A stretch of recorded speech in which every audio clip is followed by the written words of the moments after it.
Thank you for your generous introduction. Friends, good morning. What I am going to be talking to you is not going to be a technical subject, because as I pointed out to you, Dr. Ajay Mahajan as well as Dr. Pahlajani has demonstrated to you how the various interventional procedures perform, the technicalities involved into that. What I'm going to talk to you, something on the lines of Dr. Supe told you. How do you build up your career? How do you become something in this world? People say that I have been successful. I don't want to judge myself. It is for the people to judge. But if they say so, I want you to use me as a guinea pig model to see how I have, Dr. Pahlajani has become successful. I'm saying this because when I entered into postgraduate studies, I looked back and I found that I had no gold medals. I was not amongst the top 5 students of my batch. I was an average student. I did have good intelligence, but I still can claim that I had greater sense of knowing what is good, what is bad, and what is futuristic. That sense I had better than those 5 students who were the toppers in my class. So it is for you people who could not make it to the top to understand. Of course it is also to the toppers, but people who are not toppers and then they get dejected that they have not been scholastically scholars, so therefore they have nothing else to do but to get into general practice or get into general medicine or general surgery and do run-of-the-mill things and not to be excellent in the profession that they could do it because they have basic understanding, basic intelligence, because anyone who gets into the medical college has got a basic intelligence. He's not a dud. But do they take up the opportunities, seek opportunities to excel in their life? And you use me what I am going to show you, and if you feel so, please build up your career on those lines, taking those challenges. When we see the journey of our career, our specialities, the first step is always we are in pursuit of our career. We keep on exploring. We keep on seeing what is good, what is bad for me, and keep on looking at the peers as well as our seniors, how they have excelled in their life, and try to see what is good for me. Then there are formative years. You pick up a specialty which you feel that you are going to be doing, so you start building up your career in that. Then you struggle because you want to become something, because you want to make 2 ends meet, you have to make the finances of the home good. So then you keep on struggling. You have to compete against your colleagues, your peers, and then you have to come up. Then comes the real crux. And I always say this, trading path. What path you should trade to become successful, different from your colleagues or even the toppers in your class. So you have to trade the path. That is the most important thing to be successful in your life. If you did not do this, everything else is useless. And then comes the success if you traded the right path. And then of course, once you come to my age, then we start looking back. Did I do the things which were right? Did I do something wrong? I was I successful or was I not successful? Then, is there any therefore prescription for the career success? There are always, I feel, few factors which make you feel successful. Number 1 is the inheritance. You are born in the doctor's families. Your grandfather was doctor, your uncle was doctor. You inherit practice. How much does it contribute? We'll talk about it little later on. Then there are scholastic achievements. Are these scholastic achievements enough to make you successful in your career? And most important is, I always felt that to be in the right place at the right time in the right company, and very, very important is opportunities of unknown. To take the path which is unknown, I think that's the most important point in being successful in your life. Now when I say inheritance, you have got classical examples of Michael Faraday. You know, Michael Faraday was born in a very, very poor family. He was given one loaf of bread every day to be consumed over next 7 days. He distributed or delivered newspapers. He worked in the bookbinder's shop until he got a job with Humphrey Davy. And that's where he made his career as a physicist as well as a chemist. Look at Charles Darwin. He was a medical student. His father was a surgeon in the Royal College of Surgeons, London. But he decided he's not going to abandon his medical studies, took up the boat along with his friends. He had no money, he borrowed the money, went on the boat, and then got an idea that something which is different what is being taught.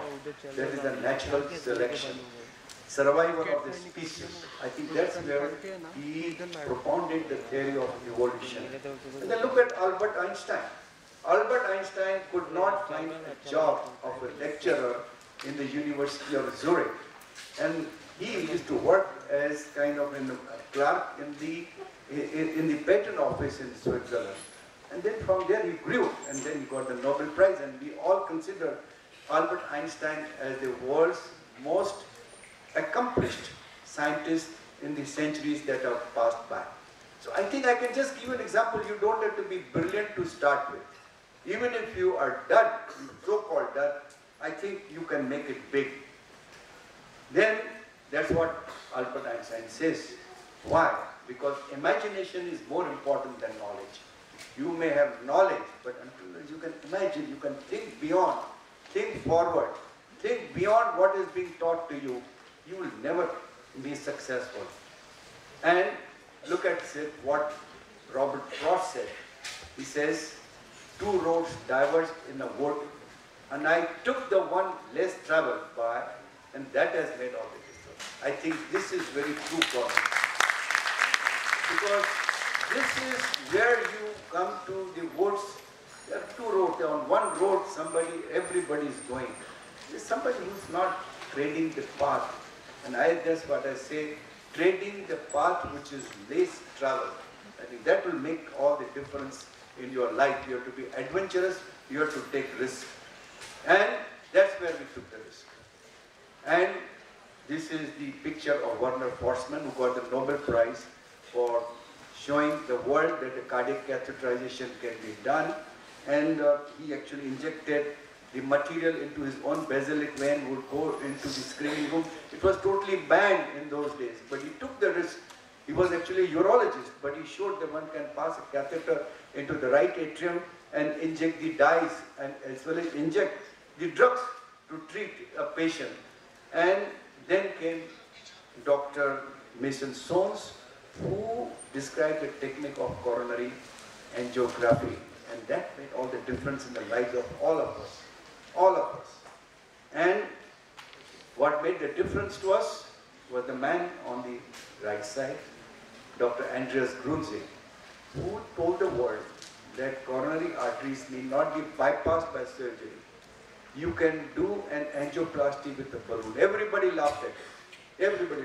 As a matter of fact, when he sent a paper for presentation in Miami for the American Heart Association, paper was not accepted as a full presentation. It was accepted as a poster presentation. And there are several pictures of Dr. Grunzing trying to explain to the people who visited his stall for the poster, which was only for 1 hour, that what he did, that this angioplasty is a correct treatment and is going to be a more acceptable treatment for treating the obstructive coronary artery disease.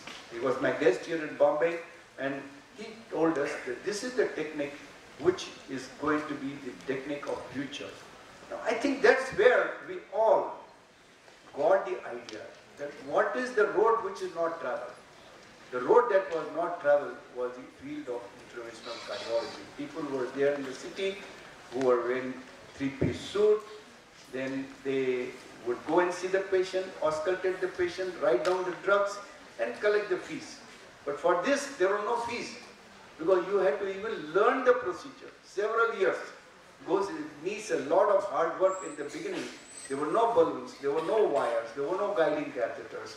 You had to work with the very primitive devices, or very primitive hardware as we call it, to do a coronary angioplasty. But we never lost courage.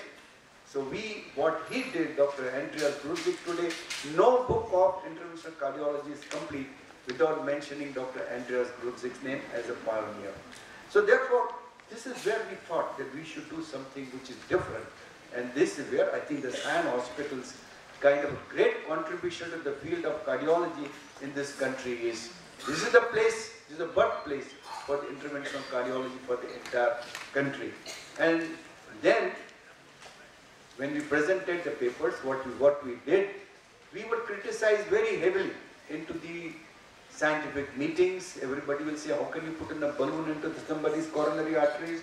How can you do coronary angiography in a patient who has got an acute heart attack? We were criticized very badly because we always felt that there are cynics in this world. When you want to do something different, there are cynics in the world. And cynics, how do they behave?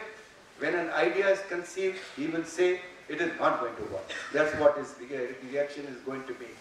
When it shows some results, he'll say, let's wait and watch. And when the idea works, his response is, so what is new in this?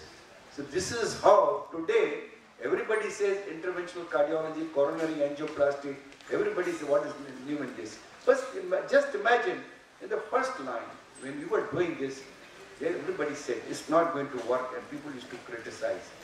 And then taking a challenge, on February 5, it's not 6, February 5, 1985, I had a patient referred by a colleague of mine who had an anterior infarction, a 50 years man from Mulund, and he had a post-infarction angina. He came to us at Bridge Canyon Hospital. I had nothing, I had no balloons, I had no wires, I had no guiding catheters, very primitive equipment. But I requested a friend of mine from Philadelphia who was coming for a conference here to bring some catheters with him. And with the help of the catheters and with his help, we performed the first coronary angioplasty in the country, which has been recorded all along.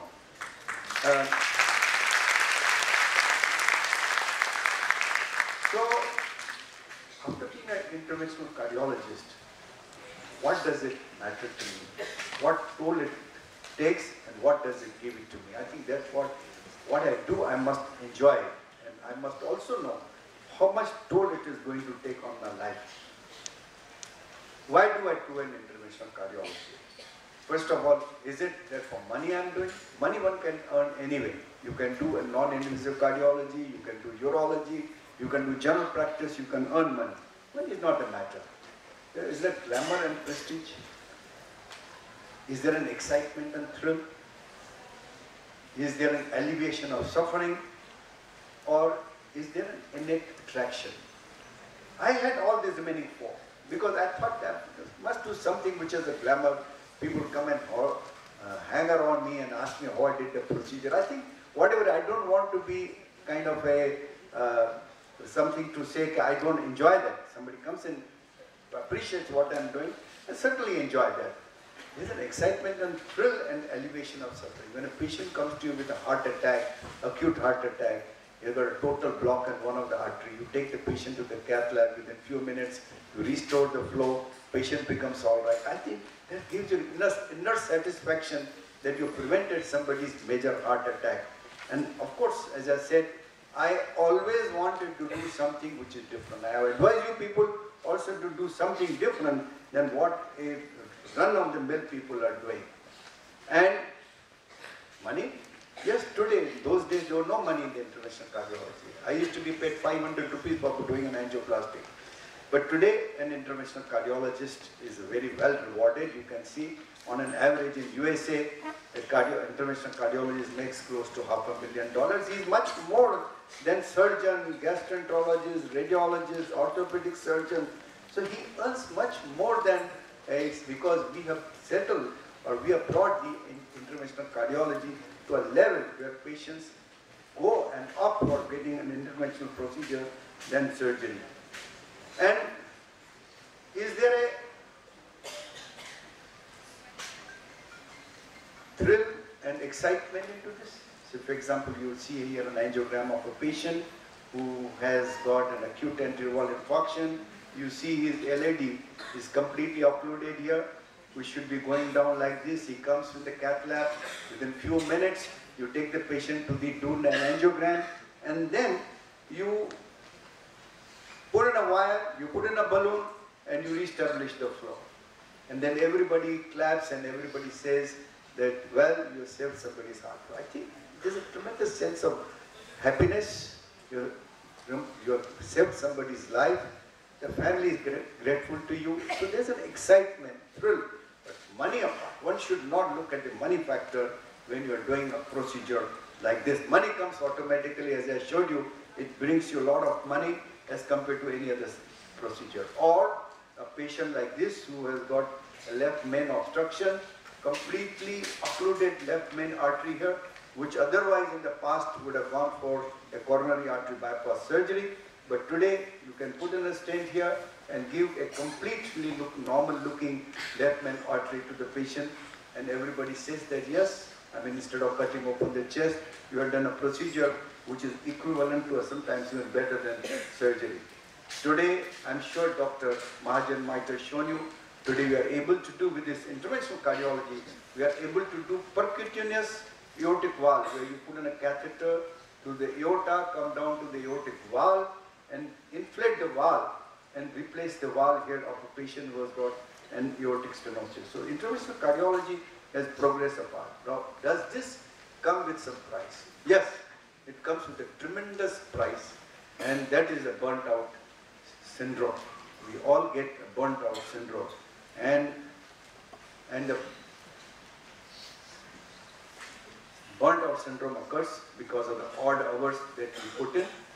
There's a family life which gets suffered because many times you get a call in the middle of the night. You believe me, and you better believe my word. Even at this age, if I get a call in the middle of the night with a patient who got an infarction, I wake up, get into the car and go and do a primary angioplasty for a patient. Therefore, there's a tremendous stress on this, and there's a radiation hazard, because when you do primary angioplasty or you do a chronic total occlusion, a lot of amount of radiations, and because of that, wearing the heavy laid gown, one gets a back problem, and that leads to the burnt out syndrome. And what is the percentage of doctors who develop this burnt out syndrome? As a matter of fact, all doctors in general develop a burnt out syndrome. 46% of the cardiologists are down with the burnt out syndrome. And the degree of burnt out syndrome is one of the highest amongst the cardiologists. It is 4.29 out of a scale of 5. So we really get burnt out because of this tremendous stress. And females really get burnt out because of the childbearing. They have a lot of stress at home. They have got to do a lot of work at home. So that sort of really brings in the lot of burnt out syndrome amongst ladies. What about the cardiologists by age? I think most of us are burnt out by 46 to 55. I'm thankful that I'm still working today, but many of them get burnt out. By the age of 65, people get burnt out and they stop doing angioplasties. As a matter of fact, I published this editorial in the Indian Heart Journal, in which I had reported that there was a recent spurt of coronary disease, acute coronary disease among relatively young interventional cardiologists in India. I enrolled so many patients, especially from Bombay City, who had an acute coronary syndrome, either underwent angioplasty, bypass surgery, or some of them have died at a pretty young age because of the stress of interventional cardiology. As a matter of fact, there have been papers in which they have reported that when an interventional cardiologist performs a procedure, there's an increase in the heart rate during the procedure. All this comes with some negatives. And you might have, you're reading yesterday also, there's a big write-up about the stents in the newspapers. Today also there's a big write-up about the stents in the newspapers. And so much so, one magazine called all of us cardiologists as cardiac crooks. That we take sort of a put in unnecessary stents. I think a lot of adverse publicity, so we have to accept not only the hazards of doing a procedure, but also we have to accept the hazards of the media, the public, the legal system, and the politicians. And so what is a prescription for the, finally to speak to you, what's a prescription for being successful? I would say opportunities. First of all, you have to be at the right place, at the right time, in the right company to seize an opportunity. That is 4+ out of 5. And scholastic achievement, I will put lower. Because you may be scholastically scholar, but you may not get the right opportunities. I would say +3. And inheritance, very low. You can be born in a doctor's family, you do not pursue the right career, you can just be an ordinary doctor. But what most important with 5+ is the path least traded. You have to find out a path, be in the company of people who are providing you opportunities at the right time and the right company. That will give you totally about 9 points and you will be successful. And so what is my message? First of all, full commitment and be different. Don't be run-of-the-mill doctor. Be different. Do not do what somebody else is doing. Do not copy him. Don't be a copycat. Then be adventurous and explore new paths. I think until unless you explore new paths, you will not be successful. Remember one thing, opportunities exist throughout our journey of life. They never cease. Just because you finish MBBS, you could not make it to top, doesn't matter. You did your post-graduation, couldn't make it to top, doesn't matter. Life is always full of opportunities. So always be on a lookout for opportunities, never give up and keep on fighting. However, also remember, there is no blind end of our journey in this world. And what is expected of you? I think this is one thing you people have to assure yourself, assure the community, assure your patient. And that is, remember one thing, patient is the king. You have to look after the patient's interest. You have to serve him because he's the king. There's nobody else who's going to make a decision in the treatment except the patient. And you have to therefore give him a total commitment and profession and be patient with him to give him the best of the treatment. And so I think, ladies and gentlemen, this is my prescription for you to be unique, be different, and progress in life by taking something totally extraordinary which nobody else is doing. So many times I'm asked the question, if I did not do, what I will be? What will I be? So I will show them this picture.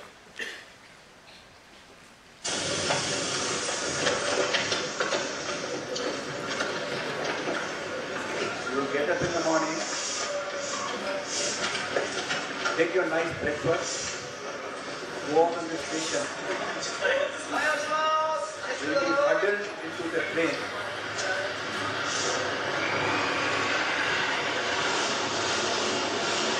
Like any other bird, then reach the destination of your work.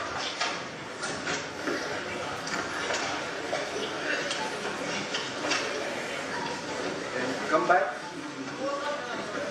sleep at home, have a nice dinner, and that's the job that you enjoy, but you never made it.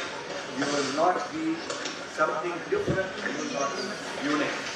So I think with this picture, you should know that you have to be different from people, different from what you would be in case you took the path which is well traded. Take a path which is least traded and you will be successful. And I will close my talk by giving a small story.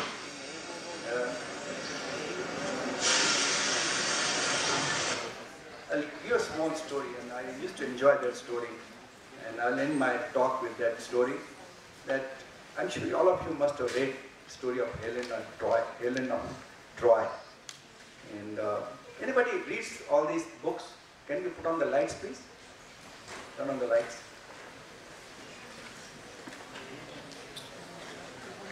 You people read such books, Helen of Troy? Yes or no? Yes. Do you remember one instance? You know, Achilles, his mother was a goddess. And when the war breaks out, Achilles was a big warrior. And he was always successful. Wherever he went, he was successful. So they approached him to join the war. And by that time he was married, he had 2 children. So he talks to his goddess mother Zeus. He says, Mother, should I join the war? Should I go and fight the war? The mother says, look here, Achilles, you are married, you've got a beautiful wife, you've got 2 children. And then you will have 2 grandchildren or 4 grandchildren. You will be remembered only up to the level when your grandchildren are born. But if you go to war, I see you will die. It's written in your horoscope, you will die. But then you will be remembered for thousands of years. And Achilles went and fought the war. He died because Paris hits the arrow on his ankle. That's why it is called as the Achilles heel. And he dies. But today Achilles is remembered for everything because he went and did something. He gave luxuries. Went and did something which otherwise many people will not do because they are all dead. They are all deep into the luxury. So I think this is my message to you, that please do something different, you will be successful. Thank you very much.